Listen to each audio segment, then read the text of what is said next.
What do you got? So what do we got next? Economy.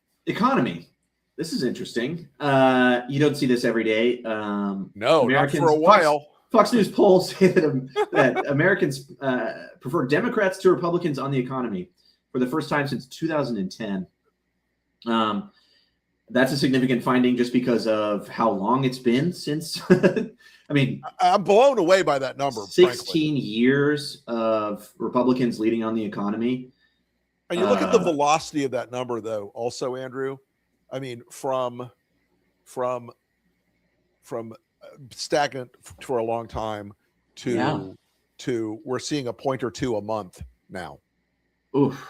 And I got to tell you, if you are Donald Trump and if you're Tony Fabrizio and Chris LaCivita right now, you're praying for any goddamn thing to bring down gas prices, because I think this is probably very much step rank regulated by the gas price impact. Well, and tariffs. You can see on February of 2023, Republicans are at 15.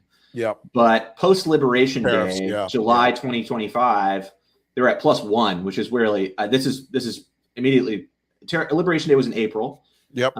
And this is where you went from +15 to +1, and now we're here, and that's because of gas prices. And this is why we're seeing folks, Cook and Larry Sabato and everybody else on the prediction side are moving, leaning Democratic seats to safe. They're moving leaning Republican seats to toss up or leaning Democrat. It is tightly bound with Trump's falling approval rating on the economy. It is a first order derivative of Trump's polling on the economy. So this next one here is AP. This is Republicans' disapproval of Trump's handling the cost of living specifically. 18 to 45 Republicans, 60% say they disapprove. 45 and older, 38%. Those are both critical demographics for him. Man, if you have 38% of 45 plus Republicans saying that he's doing a bad job on the economy and he's not on the ballot, we're going to win places like Mississippi if this keeps up. I agree. And you talked about Larry Sabato and Crystal Ball and those folks, they move methodically and slowly. Yes. They look at these aggregates over time, and they're not making like big predictions about where polls are going in the future. They're just looking at them at the moment. Yeah. So theirs are going to be more conservative, small c, as an estimate of where of these seats. So this is Donald Trump's approval on the economy. As of today, he's at 70% disapproval from this AP North poll. That is insane. It is an insane number. Can you think of an issue that 7 in 10 Americans agree on? Like puppies and kittens are cute. It's unfathomable to be at 70% disapproval. And it's just this is only going to get more distorted as we go further into this war. It's only going to get worse as people start to, when the spring harvest is, significantly dampened because they can't get those victory gardens going, folks. But I mean, it's you're not kidding. It's just like, I mean, the political link that destroyed Joe Biden's presidency was not that he got old. That certainly was a part of it.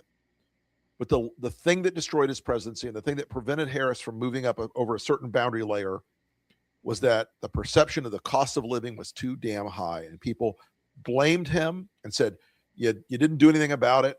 And now the things that Trump is doing are making all these things worse. Biden had an outside circumstance. He had an externality affecting him. This is all Trump's choice, right? Yeah. I mean, and we've been on this path since COVID. And it is amazing to think that we've actually had an enormous amount of inflation since COVID, 20-something% inflation.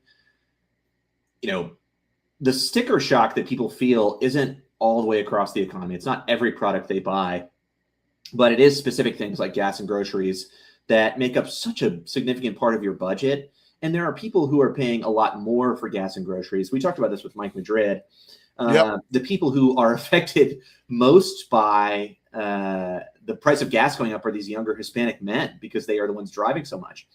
And we have some, I think we have some Texas numbers. If we want to pull those up really quick. I've been preaching this gospel for a long time that Texas redistricting was a dummy mander, and they totally fucked it up. Oh yeah. This is really bad. So Democrats are vastly outperforming Trump's 2024 numbers with in Hispanic counties. And Republicans had predicated their whole redistricting strategy in Texas on getting Trump's number with Hispanics. They're not going to get anywhere near that number. And they are going to lose seats because of their own gerrymander. And they're going to lose more seats. We have some stuff about Virginia because of what they set in motion. They set this in motion, and the game has been played. And they were stupid to do this. This was a reckless move to try and steal these seats. And I think it shows the sort of theory of mind that these elected Republicans had when they came in Trump's second administration. They believed that they were invincible, which is, of course, totally false and a silly thing to think. Never believe your coalition today is your coalition tomorrow. They really believed that they were, this is exactly what Democrats were saying for a long time, the whole demographics is destiny thing. Yep. Republicans swallowed that pill and believed it 100%. Oh, yeah. And you see what happens. Hook, line, and sinker. Well, they have it coming. They're going to lose a lot. And I mean, look, when you finally see Democratic outside super PAC for the Congressional Leadership Fund for the Democrats committing $20 million to Florida, all of a sudden, that's the cage has been rattled. It has. There's been a change in the weather, folks, and those Texas seats, Andrew, you have been talking about this for a long time.